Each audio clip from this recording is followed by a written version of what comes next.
Boa noite, gente. Aqui é o pastor Helder Nozima, da Free Church Reforma e Carisma.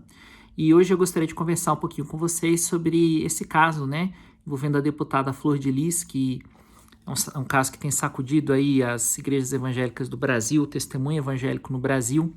E para comentar um pouco sobre esse caso, eu gostaria que nós lêssemos o texto que está lá na carta de Paulo aos Gálatas, no capítulo 2, do versículo 11 ao versículo de número 14, onde está escrito o seguinte: Quando, porém, Cefas veio a Antioquia, resisti-lhe face a face, porque se tornara repreensível.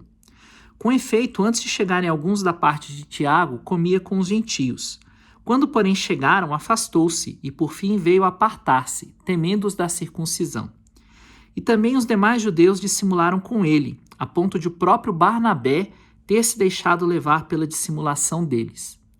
Quando, porém, vi que não procediam corretamente segundo a verdade do evangelho, disse a Cefas na presença de todos: Se sendo tu judeu, vives como gentio e não como judeu, por que obrigas os gentios a viverem como judeus? Meus irmãos, qual que é a situação que a gente vê aqui nesse texto? A situação que a gente vê aqui nesse texto é uma tensão entre dois líderes da igreja. O Cefas aqui nesse texto é o apóstolo Pedro, e ele foi fazer uma visita a Antioquia, que era a cidade onde ficava a igreja mãe do apóstolo Paulo em relação a missões, a igreja de Antioquia. E lá aconteceu a seguinte situação, que quando Pedro chegou a Antioquia, antes que chegasse um grupo da igreja de Jerusalém, um grupo que era ligado a Tiago, o apóstolo Pedro ele começou a se apartar daqueles que eram gentios, ou seja, daqueles que não eram judeus. E ele começou então a adotar um comportamento judaico, digamos assim, Aquela coisa de você observar as leis, de você evitar ter comunhão com pessoas que não são judias, tudo isso porque ele estava com medo, Ele estava temendo aqueles que eram da circuncisão. E essa dissimulação, meus queridos, ela era algo que podia comprometer a verdade do evangelho, porque podia dar a entender de que os gentios precisavam tornar-se judeus, eles precisariam se circuncidar, eles precisariam guardar os mandamentos para poderem ser salvos, para poderem ser cristãos. E ao contrário do que muita gente diz por aí, o apóstolo Paulo ele não teve aparentemente nenhum contato prévio com Pedro, ele simplesmente viu aquele comportamento, concluiu que aquilo trazia prejuízos ao evangelho e, nas palavras do próprio Paulo, quando, porém, vi que não procediam corretamente segundo a verdade do evangelho, disse a Pedro na presença de todos. Disse a Cefas na presença de todos. Então, o que Paulo fez aqui foi o seguinte: quando ele viu que líderes da igreja não procediam segundo a verdade do evangelho, ele, Paulo, como líder da igreja, fez uma confrontação pública a respeito do erro que aquelas pessoas estavam cometendo. E, meus queridos, eu acho que isso tem faltado nas igrejas evangélicas do Brasil dos dias de hoje. E eu vou explicar por quê. A Flor de Lis, indiscutivelmente, ela era uma líder evangélica, Ela era uma cantora, ela era uma pregadora. Se você for procurar agora na internet, você vai ver vídeos, por exemplo, em que a ministra Damares fala que a gente precisa de mais Flor de Lis aqui no Brasil. Você vai ver várias pessoas elogiando o testemunho dessa mulher. Você vai ver como a presença que ela exercia em igrejas evangélicas lá no Rio de Janeiro era uma presença forte. Ela foi uma deputada federal eleita com uma votação bastante expressiva. Mas a Flor de Lis, como várias outras pessoas, como vários outros líderes que existem dentro das igrejas evangélicas, era uma pessoa que muito provavelmente você não podia criticar. Era uma pessoa que é ungida do Senhor, E no ungido do Senhor ou na ungida do Senhor você não toca, você apenas aprende. Os pecados dessas pessoas, eles não são expostos, eles não são confrontados publicamente, até o momento em que a coisa estoura e isso vira um escândalo. Mas por que a Free Church Reforma e Carisma está falando sobre isso? Afinal de contas, a Flor de Lis não faz parte do nosso ministério local. Até onde a gente sabe, não faz parte da denominação que a gente está se aproximando, com fins de vir a pertencer algum dia.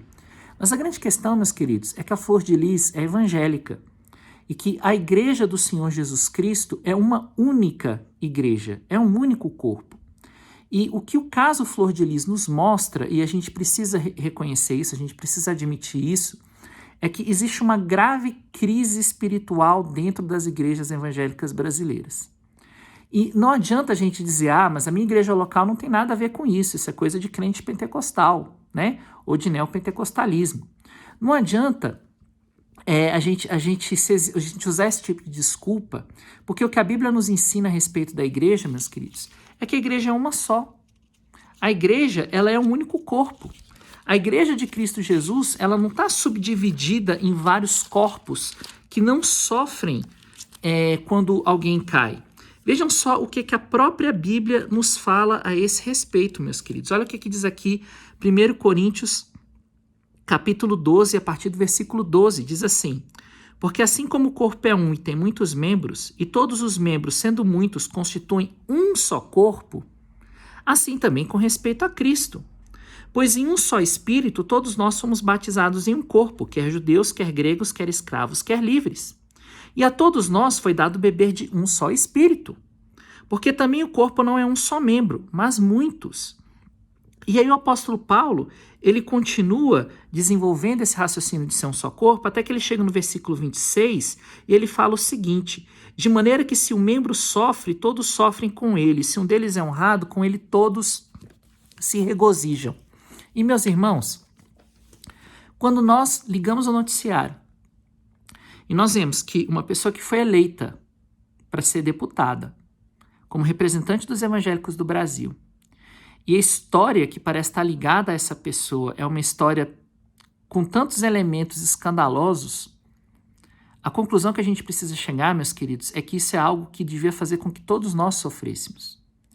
Uma crítica que eu tenho visto nas redes sociais e que é muito própria é porque é mais ou menos o seguinte: quando o macumbeiro faz uma bobagem, nós dizemos, o macumbeiro que faz isso. Quando é um budista que faz uma bobagem, nós dizemos, os budistas fazem isso. Quando é um cristão que comete algo escabroso, como aparentemente é o que aconteceu, aí nós dizemos, não, isso não tem nada a ver com os cristãos. É claro que tem a ver, meus queridos. Essa mulher, ela não chegou na liderança da igreja sozinha. Essa mulher, ela não chegou tão longe sem que houvessem pessoas que creem em Cristo Jesus e que acreditaram nessa mulher e que colocaram ela para ser líder. E, meus queridos, isso acontece com várias outras pessoas que caem, que cometem escândalos, e isso tem sido uma marca das igrejas evangélicas no Brasil. E a questão não é apenas uma questão, de moralidade sexual, ou de divórcio, ou de assassinato, ou outro tipo de coisa. Existem várias coisas que têm sido cometidas por lideranças evangélicas no nosso país que não são o procedimento correto de acordo com a verdade do evangelho. Alguns desses procedimentos colocam o evangelho em risco, como, por exemplo, o apoio acrítico e incondicional a políticas totalitárias, a um governo que tem tendências totalitárias, a um governo que ameaça a liberdade na imprensa, a um governo que relaxou o combate à pandemia e que tem, sim, contribuído para o grande número de mortes que a gente tem visto no nosso Brasil. E a conclusão que a gente chega diante de tudo isso, meus queridos, é a seguinte: é a de que existe uma crise nas igrejas evangélicas brasileiras. E nós precisamos admitir isso. Nós precisamos chorar a respeito disso, nós precisamos confessar o nosso pecado a respeito disso, nós precisamos sofrer em relação a isso. E, meus irmãos, para que isso aconteça, para que a gente possa ter uma mudança, é necessário que a gente entenda que as igrejas evangélicas não partilham da doutrina da infalibilidade da igreja. Nós não seguimos o dogma católico romano que fala que a igreja católica não erra. Nós não temos em nenhum lugar das nossas confissões de fé escrito que o clero é infalível, ou em qualquer assunto que seja, como a Igreja Católica tem, por exemplo, falando que o Papa tem infalibilidade ex cátedra, quando ele fala sobre doutrina. Mas de que adianta a gente não ter esse tipo de dogma se na prática nós vivemos como se esse dogma existisse? Porque a igreja do outro erra, a minha nunca erra. Os pastores da outra tradição teológica erram, os meus pastores nunca erram. E, meus irmãos, está na hora da gente admitir que, independente do fato de nós sermos reformados, históricos, pentecostais, neopentecostais ou de outras tradições teológicas, todos nós temos errado. Todos nós temos falhado. E é preciso que os líderes admitam que eles cometem erros. E é preciso que nós possamos criar não uma cultura de perseguição da liderança, mas uma cultura de cobrança, uma cultura de exigir responsabilidade, uma cultura de confrontação, se necessária, nos moldes da confrontação que Paulo fez com Pedro. Se trata-se de algo que ameaça a credibilidade do Evangelho, que ameaça a pureza do Evangelho, que ameaça a integridade do Evangelho, nós não podemos ficar calados. Eu não estou dizendo aqui para a gente confrontar pastores e líderes por qualquer bobagem. Eu estou falando para a gente fazer a confrontação em casos que comprometem a pureza do Evangelho. Isso não se trata apenas de casos de escândalo moral. Isso se trata de problemas doutrinários, isso se trata até mesmo de condutas de comportamento que endossam algo que é contrário ao Evangelho de Cristo Jesus. Isso tem a ver com política, isso tem a ver com idolatria política, isso tem a ver com problemas em relação ao uso do dinheiro, isso tem a ver com relações de abuso espiritual dentro das igrejas. Todos esses assuntos são assuntos que a gente precisa trazer à mesa, porque nós precisamos reconhecer, meus queridos, que nós estamos em crise.